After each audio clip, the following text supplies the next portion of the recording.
we have the soul accepting into itself all of the allurements of the senses and becoming drowned or intoxicated by them. In this case, we are dealing again with a psychological problem of the individual who attempts to drown the purposes of his psychic life by means of ignoring the better part of his own nature and the principles for which he stands. Ulysses has great difficulty in rescuing his companions from this condition, but he is able himself to escape and to continue his long voyage home. And in the course of this voyage he comes to many interesting things. His ship has to pass between a great rock and a whirlpool. And this rock is, of course, and the whirlpool represents desire and anger. The desire meaning attachments to the past, attachments to a state inferior to himself, or unreasonable ambitions concerning his own future condition.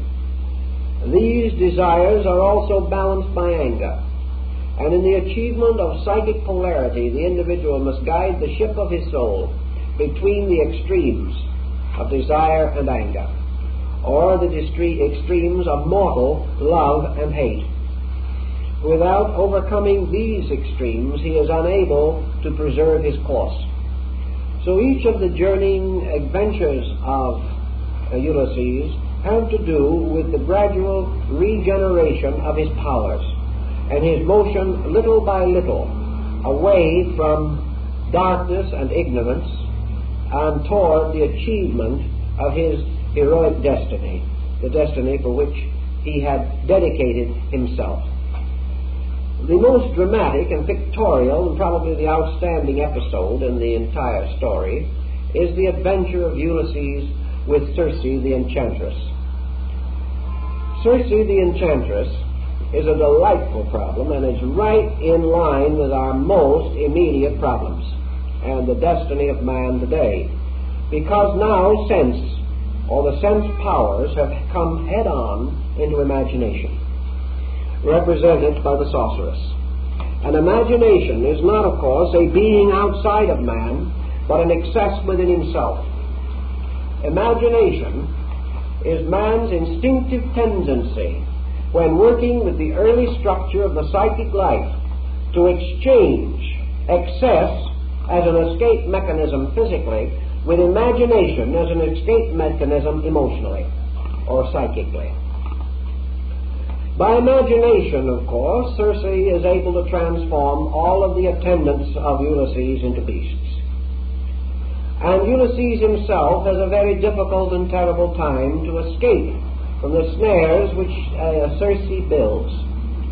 And the Neoplatonists point out this very important thing, that until the soul is stabilized, imagination cannot be directed or controlled, and therefore that imagination uncontrolled is responsible for the larger part of errors which exist in man's world of affairs. Imagination causes the individual to deceive himself. In the level of sense, he is deceived by others, perhaps. On the level of imagination, he deceives himself, for he takes a world and transforms it according to the hazy and uncertain impulses of his own desires. Imagination enables him to see anything the way he wants it to be, regardless of whether it is that way or not. Imagination causes him to fill his world with false doctrines and beliefs, to pursue will-o'-the-wisps, to mistake passing pleasures for immortal verities, and mistake always the pleasant for the truthful. It permits him to wander about in long, circuitous passages without being able to rescue himself. And once he is captured in the snare of imagination, it is very difficult for him to restore his philosophical equilibrium. The French transcendentalist Eliphas Lévy, in one of his works, refers to this sphere of imagination as the astral light. And he says it is a beautiful garden, around the stem of each flower a deadly serpent twined. This is the magic garden of Klingsor in Parsifal. This is the mysterious world of things that are not so, and those worlds in which nothing is good or bad, but thinking and feeling make it so. This is the world in which gave us the Inquisition. It is the world that gives us tyranny, gives us cruelty, gives us heartlessness, gives us hate and fear and terror. This is a world of ignorance, superstition and fear, ruled over by a strange, intangible goddess of excesses. This is Circe, the enchantress, which is nothing more or less than man's undirected use of the imaginative power of his own soul. This imaginative power is under the ancient guardianship of the lunar principle. Therefore it ebbs and flows, waxes and wanes like the moon. It passes into eclipse and casts a strange, mysterious light upon the world. It transforms the objective realities of day into the strange, subtle, intangible, often confusing shadows of night. It rules with a strange silver light over all things. Circe, the enchantress, is therefore that part of man's own nature which is forever crying for the fulfillment of desire against the demands of character. And in this case, of course, there is a greater illusion added, for man can convince himself that what he wants is good for him. He can also convince himself of many errors about himself. He can be very foolish and convince himself that he is learned. He can be very selfish and convince himself that he is kind. He can be filled with hate and convince himself that it is love. All of these illusions arise from his inability to estimate the basic values of his own existence. Now also, in the fable, Circe takes on the appearance and similitude of another character. This particular circumstance causes the illusion or the delusion of Circe, or of Ulysses towards Circe, who feels at sometimes that she takes on the appearance of his true wife, Penelope. Thus imagination comes to him in the form of truth and takes on the likenesses of realities. Later, when we study Penelope a little, I think we'll be able to see why Circe takes this form. But we are dealing definitely with a whole world of pseudo-psychic phenomena, of pseudo-psychological phenomena, the basis of nearly all neuroses, frustrations, and phobias.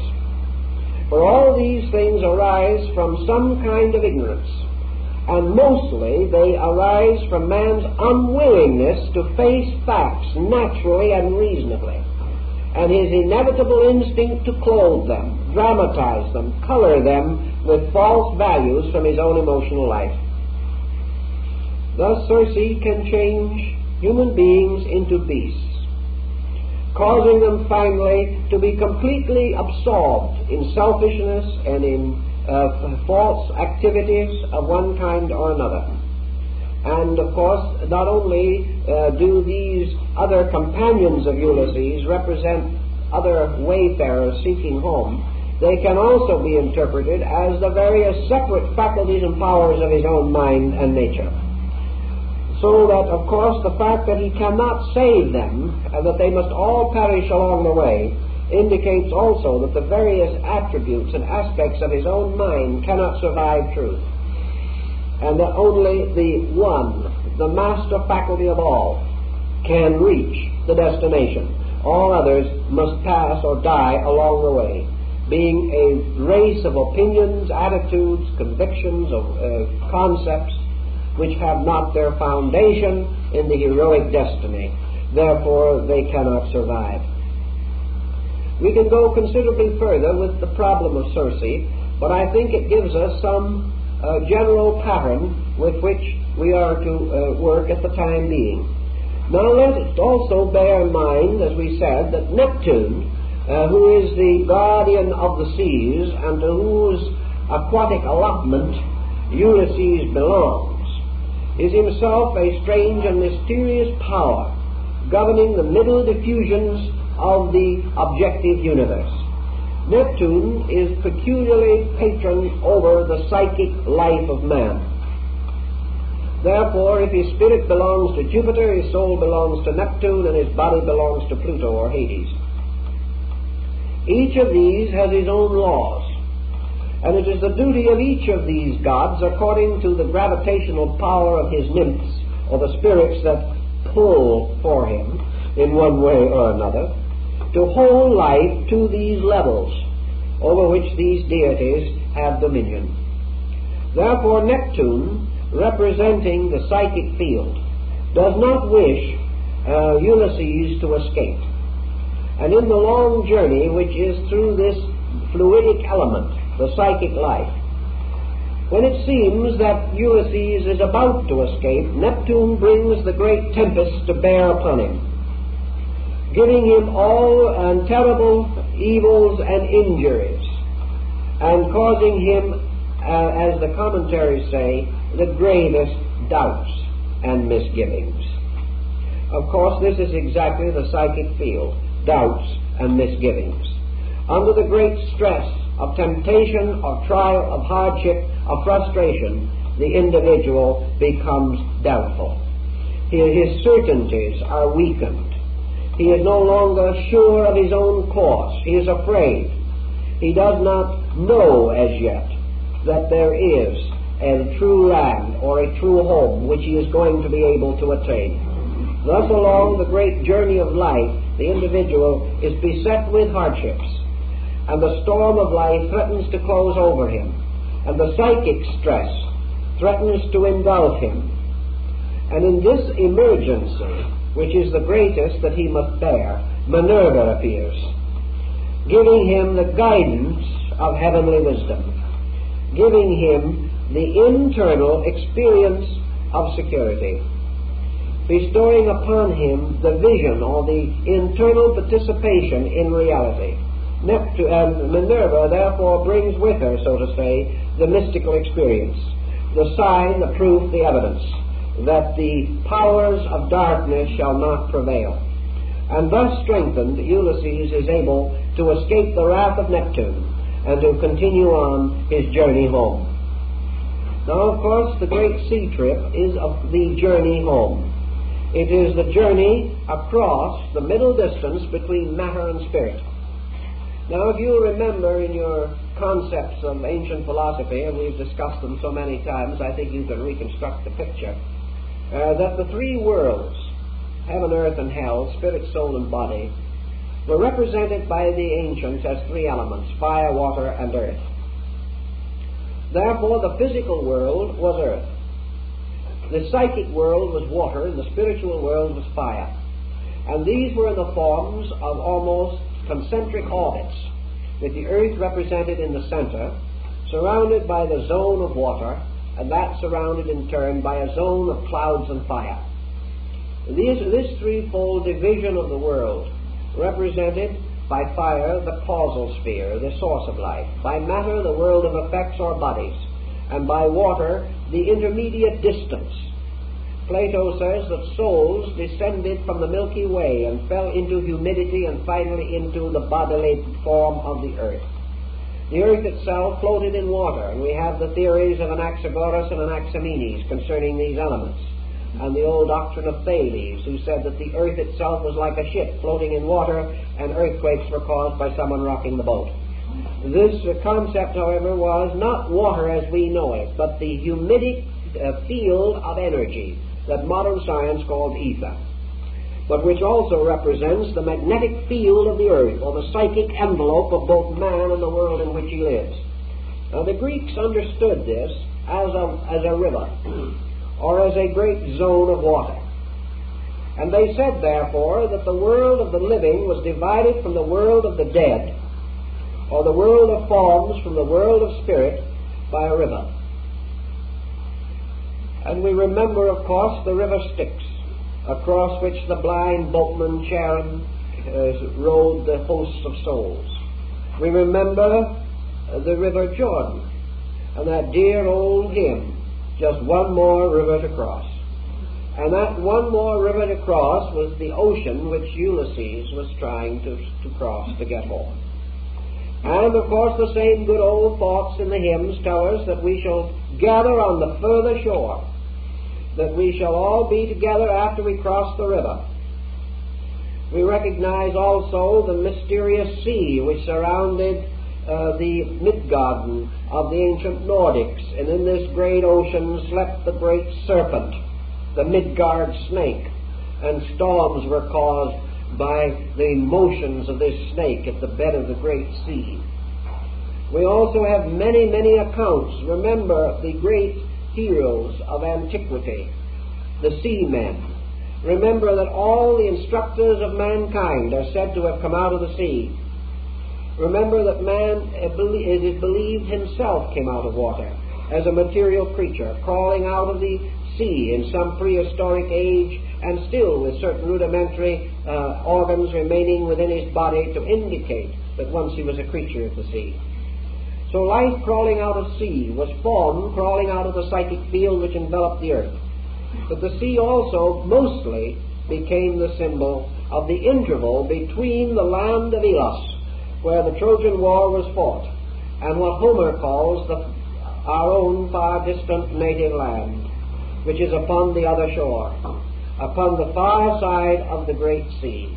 We remember in the Buddhist system, of course, the ship of the Doctrine, which carries souls across from this world to the other land, the better land beyond, where the blessed land Doctrine means security. And we see on this ship of the Doctrine all types of human beings engaged in various activities while being taken across the sea of soul into the land beyond, the pure land of the northern Buddhist teaching. One man in the ship, of course, is standing on the back deck fishing. The journey of souls is not always done consciously, but this great sea of energy, which is the mother of mysteries and the source of life, also is, strangely enough, this strange sea of psychic phenomena which man must cross in order to reach security from the pressures and intensities of his own nature. So we must cross this great sea, the great water, and in doing this establish freedom and discernment from the illusions of this sea. For it is this psychic sea that feeds generations, and once souls have fallen asleep in the waters of humidity, they float downward until finally, like seeds in the earth, they germinate and are born materially and are locked within the world of form. The gate of this sea was the constellation of Prator, the cup. And it was here, of course, that the cup of forgetfulness was taken from one of the constellations of the heavens. The deluge myths and all these things have to do with this psychic sea and this tremendous zone of psychic power which man must cross to escape from illusion, which is the sea, and reach reality which lies beyond. So the long journey of Ulysses has to do with the crossing of this sea. The little ship in which he sails is, of course, his own nature, his own psychic integration. The ship which is called the ship of the Doctrine, or the ship of faith, or the power of the essential will of his own nature. Now, in one of his adventures, Ulysses would have been lost had he not been able to grasp a ragged fig tree that grew alone on the edge of a cliff. And the ancient legends tell us that the fig tree was the symbol of the human will, which was called upon in emergency also, and gave the individual the strength to survive the damages and dangers of this hazardous journey that he must take. Now let us pause for a moment and consider the conditions in Ithaca toward which Ulysses was returning. And we have a very interesting and remarkable picture of his faithful wife waiting for him at the end of the journey. Here we find Penelope, who has a very difficult problem on her hands. It is believed that her husband is dead, because no word has been heard of him for a great length of time. And a number of ambitious suitors of one kind or another are making bids for her hand and favor. They all profess great affection for Penelope, but actually they are all seeking only the authority and power which this little kingdom will bestow if they can marry the widowed queen. Now Penelope is apt in subterfuges herself, and is nearly equal to the occasion, for she has decided that she will weave a tapestry, and that she will give no answer to these suitors until the tapestry is finished. So whatever she weaves each day, she takes out again at night, so that the tapestry is never done. Now this is a very nice symbol, especially when Porphyry tells us in simple words that Penelope is wisdom. Wisdom, of course, is the mysterious thing, the mysterious person, the mysterious being to whom Ulysses is striving desperately to return. All of his adventures and all of his difficulties are due to the fact that he cannot find his way home. He is in an enchanted world, the world of his own psyche. And to rescue himself from that and finally penetrate on to his own land has taken a great and terrible time. And along that way he has had some pleasures and many misfortunes, and he even found a friendly king, Knowledge, who helped him to outfit a ship. He had all kinds of experiences, but what he is trying to do is to get back to wisdom, which is the thing that has always been most necessary. Now, wisdom represented by Penelope is not worldly wisdom as we know it, but what the Neoplatonists termed essential wisdom. It is the wisdom of theurgy itself. It is the wisdom of the great power, which the attainment of which is the perfection of the heroic state. When Ulysses can get back to Penelope, he has completed his journey. He has then fulfilled what was called his Neptunian allotment. He has completed his journey in the middle level of heroes, those who must first save themselves. And so to achieve this, he must return and find Penelope. Now Penelope, as wisdom, is having a difficult time with a number of ambitious persons who wish to marry her. Not for her own sake, but for the power she will bestow. And even back in those early times when life was far less complicated than it is now, the Greeks declared that the mysterious, selfish, hateful, unpleasant, and ambitious suitors of Penelope represented worldly knowledge, all of them trying to be married to wisdom, or more correctly, all of the materialistic arts, sciences, philosophies, and religions. Everything that for its own good, for its own advancement, was seeking for skill, knowledge, and power. Therefore, Penelope, as wisdom, was being courted by all who claimed or desired to possess her.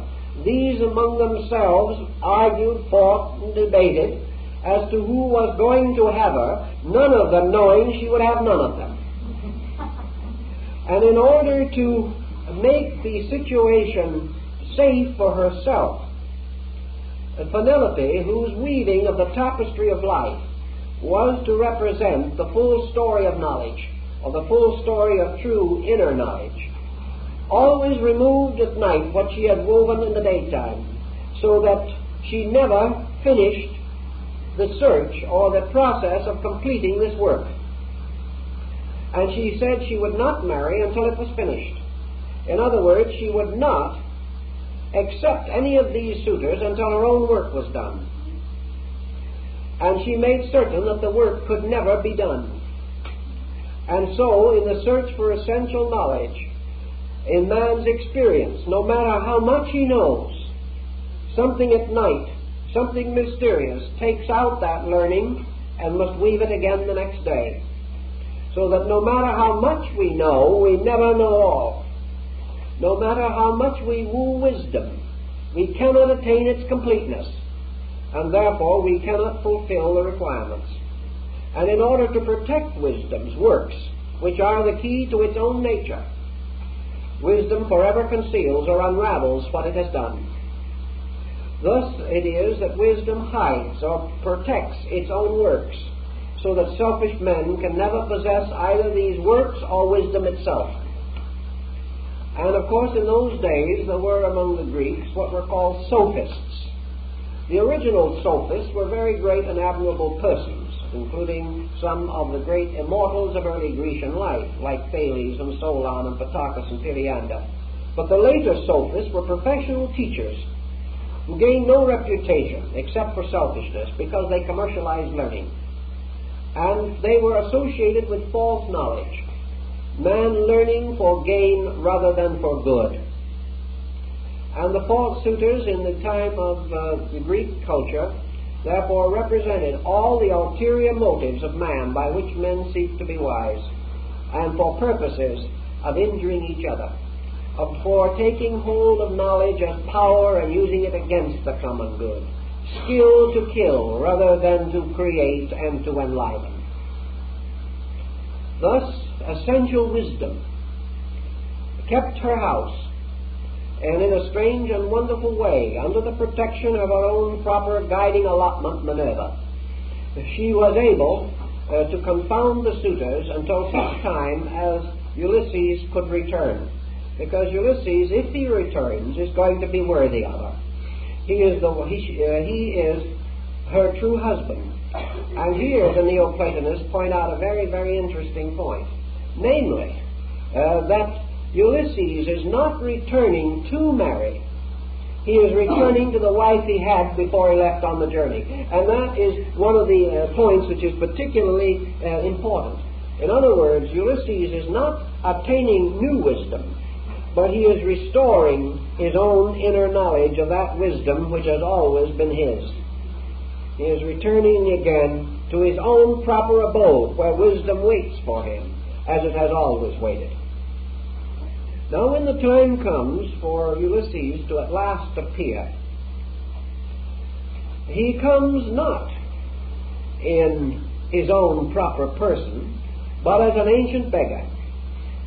This is, again, of course, part of the idea. He returns as the mendicant. He returns as the one who has renounced all worldly goods. He returns as a common person, coming secretly back to his own house. And the only one who immediately knows of his coming is his son, who is able to recognize him. And in Telemachus we have a symbol which the Greeks also greatly emphasized, namely that the Son, which represents the works or the achievements of the Father, recognize their own cause or their own source, but no one else does. And then he is given the bow and arrow, which has been held and stored for him since he departed, the bow and arrow which no one but himself can use. And with these shafts and arrows he slays all the suitors, destroys them. And the Greeks say that in so doing he achieves actually the final overthrow of all the dissonant elements of his own soul, that he overcomes all the errors and illusions which are within himself, and he also penetrates and scatters all false concepts concerning wisdom. He destroys the false suitors of wisdom. But there is another interesting peculiarity of this fable, as much of which much is made, namely that when Ulysses returns home, and even after he has slain the suitors and regained his original appearance and estate, Penelope does not recognize him immediately. As the poem says, she hopes, she thinks, she wonders. One moment she believes, and then she does not believe. She is not sure that it is Ulysses. Now, the answer to that in the Neoplatonic doctrine is that essential wisdom, which resides within the higher psychic life of man, has been so separated from the lower personality that when man, through experience and trial, returns to wisdom, wisdom does not at first even recognize the being who went away. That it has so completely changed and altered all its nature and appearance that for a time wisdom is not sure of her own psychic nature. She is not sure of the returning hero who represents the redeemed and regenerated powers of the personality. The personality, in other words, returns home as a stranger. It returns home as one not easily recognized. And it is only after a time that this recognition by wisdom is accorded. Now, if we study the Neoplatonic concept of wisdom, we shall also understand a little more of why this is true. Wisdom representing the anthropos, or the higher parts of the oversoul, with their intuitive powers. This does not and did not descend into matter with the extension of its own objective psychic nature. Therefore, the psychic totality of man is not necessarily informed as to the appearance and nature of the personality dependent from it. Therefore, when the objective being returns to psychic totality, it may not immediately or evidently be known. It is not that which departed. It is a different and a completely changed being with which wisdom has no immediate association or contact, but to which wisdom is finally restored and united in a full and complete understanding. Part of this allegory also occurs in Lawrence's work of the 18th century, The Adventures of Common Sense, where wisdom plays an important personified role in that work also. Now also in the Odyssey there is another intimation, that when Ulysses returns to his own homeland, his own psychic nature, he also then seeks the shrine and mystery of his ancient father. He goes further, but there's not too much about this, but there is just an intimation that he is seeking for his father, and he goes alone to seek his father. And this aged king, the ancient king whom he seeks, is itself a very wonderful symbol. It is distinctly stated that Ulysses goes alone to visit this lonely king. Here we have the definition given by Plotinus of what constitutes the mystical journey, the journey of the alone to the alone. And in the closing parts of the Odyssey, we have this almost completely stated in the Homeric version. By this we mean that Ulysses is not only now completing the heroic cycle of Neptune, but is now about to join with the cycle of his old and venerable father, who is above, who rests in a superior state. In other words, he is then ready to progress into what is called the allotment of Jupiter. He will then, his next allotment will then be that having redeemed or perfected his own nature, he will then pass into the highest order of heroes, those who live not to save themselves but to save others. When he returns and searches for his father, he bids in that way for the next step or the next allotment from the gods in the heroic order. It means that at that time he has perfected or completed his own life cycle. Now there is also no doubt in the world that the story can be regarded, and perhaps was at some time regarded, as a religious or ceremonial pageant, and that it may well have been performed as part of the state mysteries of Greece during the period of the rise of the Orphic Dionysiac tradition. Under these conditions, of course, Ulysses becomes the eternal candidate seeking initiation into the mysteries.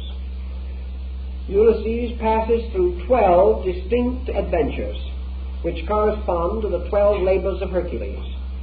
And also these represent the passage of the sun through the 12 signs of the zodiac. Thus we have an astronomical mythos which is repeated also in the Arabic fable of the story of Sindbad the Sailor. The adventures of Sindbad are undoubtedly based upon Arabic impressions of the Odyssey. The story, of course, is also rather strongly set forth in the parable of the prodigal son. It is checked and rechecked in the story of the book of Job. All of these legends recur among different peoples. In the story of the prodigal son, the son goes down to the flesh pots of Egypt and wastes his substance in riotous living, and then he returns home. And when he returns home, for him the fatted calf is offered up, because the dead is alive, the lost is found. And this return to the Father's house, which is also contained in the Gnostic hymn of the Robe of Glory, all represents the journey home on one or other level of mankind. The Ulysses story is called heroic because it is archetypal. In other words, the difference now becomes philosophical on another level. The personal story of any person's journey home, to the degree that it is personal, is human. But your scriptural writings and your great epical works are archetypal. They are not the story of a person. They are the story of emotion involving all persons. They are the story of a state which must be attained by all human beings. Therefore, they are archetypal. They represent a path that all must follow, or many at least must follow. They are no longer, therefore, the stories of individuals, but the stories of prototypic beings. Therefore, they are called heroic. They are heroic because the key to them is the key to the regeneration of whole orders of life. In this case, the key to the regeneration of humanity. You will observe also that in these rituals, whether it be in the story of Ulysses or any other, we do not have any embodiment of the power of evil. We have always the journey home representing the conquest of the psychic polarities of the self. All of the agencies involved, even including Minerva, Neptune, and Pluto, are all within the individual. They are all levels of being within his own consciousness, which makes the entire subject very highly psychological, and teaches very distinctly that man's conquest of self is the supreme achievement in the light of nature. The Odyssey covers many things. One other which we would like to mention because of its great interest, and that is the story of the descent of Ulysses into Hades. This is part of one of his adventures. And he goes down into the underworld, and there he perceives certain terrible and sad spectacles. He perceives there the results of psychic pressure. The underworld, as described by Ulysses, becomes therefore the proper symbol of a sphere of extreme neurotic conflict, a sphere of complexes, frustrations, and neuroses. All the beings in these underworlds are repeating blindly and continuously some symbolic action associated with the difficulties or the conditions which cause them finally to come to this sphere of darkness. Thus this underworld represents the zone of man's subconscious or unconscious life. And Ulysses, descending into it, finds these symbolic excesses. One, the man who is rolling the boulder up the hill, and every time it reaches the top, it escapes from him and rolls down again. And he must go back, up and down forever, unable to escape this strange load to which he is attached. This entire process of rolling the boulder is nothing but a very thin, veiled statement of ambition. It carries the individual's tremendous dedication to some unworthy and unnatural purpose, which, having no content in reality, can never succeed. The individual who rises merely falls, and who falls merely falls to rise again, and on in a great cycle, a cycle of pressures. The individual becomes the absolute psychic slave of his own impulses. Thus the underworld is locked within the human being as the source of habits, of these things that we do again and again and forever without real reason or without real purpose.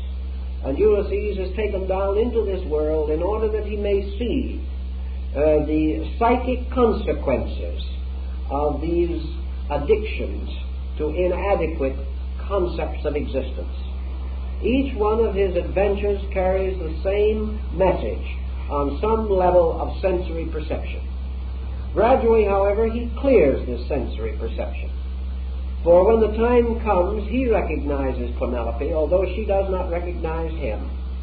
He knows at all times the purpose of his journey, but he is not always sure that he will survive.